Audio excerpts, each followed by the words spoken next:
Hello, everyone, and welcome back to the Chess Story series. I have been away for a while, and I am back now from all the chess tournaments I played. And special thanks to Kirill and Kai, who I met in Germany, and who are great listeners, as well as Richard Douglas, who recommended this game. So today we are telling a story about Mr. Boris Gelfand, a world championship contender and a fantastic player who is playing white. And he had the misfortune to lose against Simon Williams, the Ginger GM, who showed us how to play the Dutch opening with d4 and e6. As we go through today's game, I want you to focus on black's pieces. These guys, they don't seem very scary at first, but not all who wander are lost. And just because the black pieces don't look scary and they look like they're wandering around, it turns out they're actually going and maneuvering to better places. Our job is to make all our pieces happy, and I think Simon, who's playing black in this game, did a fantastic job. So let's take a look at how it went. Okay, we start off with a Dutch, and it's a very strange Dutch because the Stonewall Dutch would go something like knight f6 d5 with c6, a bishop d6. The Leningrad Dutch would go with g6, bishop g7, f5, knight f6 d6, and e5. And then this type of Dutch, it's like something in between, where yes, the pawn is aimed at the Stonewall structure, but we don't actually play d5. He never played d5. Okay, very often they trade off this bishop, and one of the ideas is they play like bishop check, knight here, and if they have the time, they would play bishop b7, but they don't have the time here. Boris beat him to it. Okay, so instead, he goes for a very modest, shy setup, where it looks like black doesn't really want anything. Black just says, oh, I don't want to hurt anyone, I just want a castle. And so thankfully for black, he's going to have room to maneuver later on and take out these shy pieces and make them less modest. Okay. After castling, white wants a very simple plan. For example, they have a fantastic bishop, they have the queenside pawns storming in, and they have a very easy plan. But the problem is, black is pretty solid. Black doesn't have any targets. There is nothing to fire at right now. All the pawns are connected in one big wave. And even though the pieces are shy, let's make them blue right now. Blue for shy. Later on, they're going to unravel, as we'll see. The worst piece is this bishop, and we'll need to fix him because he can't be staring at pawns all day long, right? And so first we challenge the pawn storm because if these pawns all come at us, it tends to get a bit scary. So Simon throws a pawn at Gelfand and says, "You want to catch? Let's play catch. You catch my pawn, I break all your pawns. This pawn is very lonely, and your attack is not so scary anymore since you're the one with the target, my friend." And so if you play a3, I'm just gonna gobble your rook. And if you defend, I'm happy to break your pawn structure and make these two pawn islands instead of one. So that's why Boris said, no. Let me take out all the squares from your knight. Let me say that that guy is weak, and later on I'll reinforce my center, my queenside, and I'll make fun of your pawn while bringing all the pieces your way. And everybody will be firing on the queenside. So that's what Boris wants. And Simon says, no, my knight will make sure you can't come in. Okay, my knight will get in your way. And so that guy is the star of black's position. He's the only black piece who we can be proud of for now. But that will change soon. Queen c2, so far so good. And we need to maneuver our pieces to make them have more scope. Okay, when we maneuver, it's like you take a bus to somewhere better. We grew up in a bad place on e7. We were busy looking at walls, doing nothing. We can't even go to school. But now the knight is in a better place, and so is the bishop. The bishop has a job. He's spinning the pawn. He has a target. He's covering the king. He's a good boy now. All right. Well, white says, yeah, well, my bishop is a good boy too. But now we're going to concern your bishop with our pawn. For example, if your knight ever wants to come out, a3, maybe, yeah, and I'll take your rook too. And so the bishop doesn't want to play bishop c3 where I'll take him. And if he goes back home, this pawn is real annoying, which is why the other knight goes there. Boris says, fine, I'll just trade off this knight. And that way you can't play a3. I got it covered. And your pawn, what's it doing here? Is it all alone? Can I pick it up later for dessert? I think I'll leave it for then. Okay, so Simon doesn't want to trade off the crown jewel of his position. We're very proud of this knight. We don't want to lose him. We don't want to trade him for a guy who isn't doing much on d2 anyways. So why don't we just keep him here? If they feel like taking, they can take. And at least we'll get the F file open. And if the knight is not the crown jewel, then maybe the rook will be. Okay? This is definitely the better way for white to play. Even though they have this pawn on e4 that, it can be a little scary, at least white can take out his pieces properly. The bishop belongs bothering this rook on a3, and the knight belongs blockading and attacking from over here, from c3. Okay, maybe after e3, we defend the pawn first, then we go here, knight comes here, and the attack keeps on going. Instead, he lived with this knight, a very dangerous knight. And all white's pieces start going into dead ends. They start getting lost, okay? This knight tends to get lost. Like, what's he doing here? Is he going to b5? c4? No. If he's not doing anything, you might as well leave him home. Okay, and I know white wants the rooks here. I know. But even then, this guy will have to take a long bus anywhere if he wants to work ever again. Okay, so that's a bad maneuver. So black says, let me make a little stone wall. It didn't start as a stone wall, but it finished as a stone wall. All the pawns support that knight. All the pawns support the light squares and say no center for you. If you try to get rid of me, a very typical idea for these positions would be to play f4 if I can get away with it. I'm not sure if I can get away with it, but I really want to.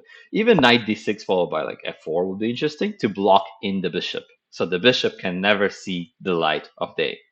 Okay. Now, in the actual game, the guy playing white decided to take the open highways and fire at us. We said, time to wander. Remember, not all who wander are lost. The bishop is wandering around looking for greener fields, greener pastures, because he's not happy stuck with all these pawns, but he will be happy soon. We'll make sure of it. Okay. The other rook comes in to have some fun here. He thinks he's gonna fire on us, but it's actually harder than it looks, right? Try firing on black. Remember that knight who never really did anything? You try to fire, he's actually good. You want to open fire the C file? You'll actually make my rook happy too. As for my pieces, they're coming around. The knight is happy, this knight's happy, this bishop's happy. This rook is pretty happy, and it will be happier yet after f4. And your attack, what are you firing at? What, b7? It's okay, we can live with that. Some sort of queen e7, rook f7, knight d6. I think we will survive any attacks on b7. In the actual game, Boris didn't know what to do. He's a super GM, super grandmaster, but didn't know how to react. He thought he could stick a knight there. He thought the king needed some friends, but his pieces are all lost all over the place. And right now, black has a fantastic idea to take over the attack. Let's see if you guys can find it. Your pieces are finally getting into good places, so how should black attack? Take a minute to pause the video. I'll give you 3 seconds to find the move. 1, 2, 3. Congratulations if you found this idea of f4, opening the way for our star bishop. He was wandering, and becomes a monster on g6 with all that scope. He was real ugly before, but the beast became beauty. Okay, and suddenly, after pawn takes, bishop g6, it's not clear what white is going to do. Okay, there are all kinds of ideas here. First of all, I want your rook. Right? First of all, I want this discovered attack. Second of all, if your queen is shy and doesn't like me, I guess I'll just find a way to your king. Because you open up your roof. I made sure of that. Okay, if you take my bishop, sure, I'll come in here. If your pawn doesn't like me and tries to kick me away, sure, I'll come in there. And then the queen is already invading your country, and my knight will be the next to follow, and then my rook will finish the job on h6. Checkmate coming right up. Okay, and white's in big trouble. Okay, for example, here, queen takes should finish the game. All right, so in the actual game, that's not what happens. Boris saw this coming, but a little too late. He already allowed f4. Now this rook becomes happy. We maneuvered the rook to a fabulous highway. It didn't even have to do anything. The bishop is maneuvered to g6, and all black's pieces are happy. Whenever you take this pawn that you really want to take, my knight will be happy too, which will make my rook happy. And you know how we push that a pawn? It made this rook happy already. Not the happiest, but it's not horrible. Okay, so all the black pieces are slowly coming to life. And that's what I really like about this game. Even though black started off as worse, now he's doing just great. Okay, bishop g5. We want to remove this guy, he's being annoying. And we trade him to bring the queen into the game. His king is already open, but we're just getting started. Okay, they remove our knight, no problem. If they want to give away their only good friend, give the king's best friend, sure, go ahead. Now, of course, what they want is for us to take, and they have a little fork, and that's annoying. Okay, maybe the knight will take, then there are no attackers, the queen can come into this house, and maybe white is okay with these rooks firing. Of course, we don't want that. So the Ginger GM, Simon Williams, says, no, my pawn will take instead and wreak havoc on your king side. Okay. If you play something like E3, I hope you guys can see the cheese, all the holes created. The second you see the holes, you're like a miser. I need to get at the cheese. And the bishop will come to f3, queen will come to h5, and good game. Thanks for making all the holes. Okay, so white was a little more prudent. He said, no, no, no, no, no, no, no. I'm not making any holes. I'll just try to keep everything compact and defend it. If you play e3, which is what happened, my queen will be the star defender. But are queens supposed to defend anything in chess? Usually not. They're hunters and supporters. They're not supposed to defend pawns. Okay? Here he had no choice. So we take the gift. If he gives us a gift, hey, we have to accept. Our bishop was so good, they already have to give away a rook for it. And now we're up on ice cream, and the attack's not over yet. Our rook has to show that it's better than a bishop. And so it does that on the only open highway. All right? White says, no, no, no, no, no, no, no, I'll defend, I'll cover somehow. But it's kind of late. It's kind of late for that.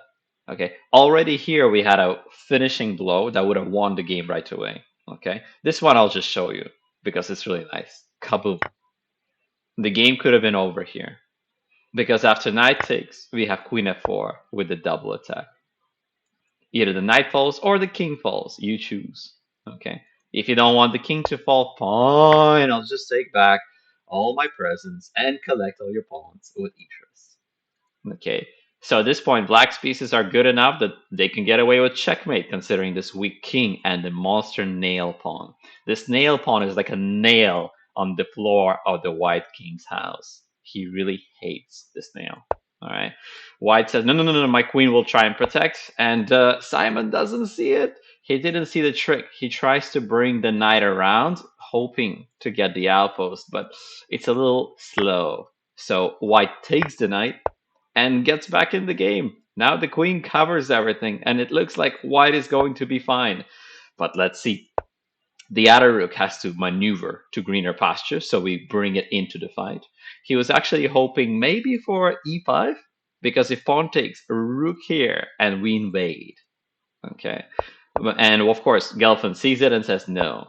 Black queen says, you forgot about me? You forgot about your king? And of course, the queen runs back and covers all the checkmates. Make sure there's no attack here.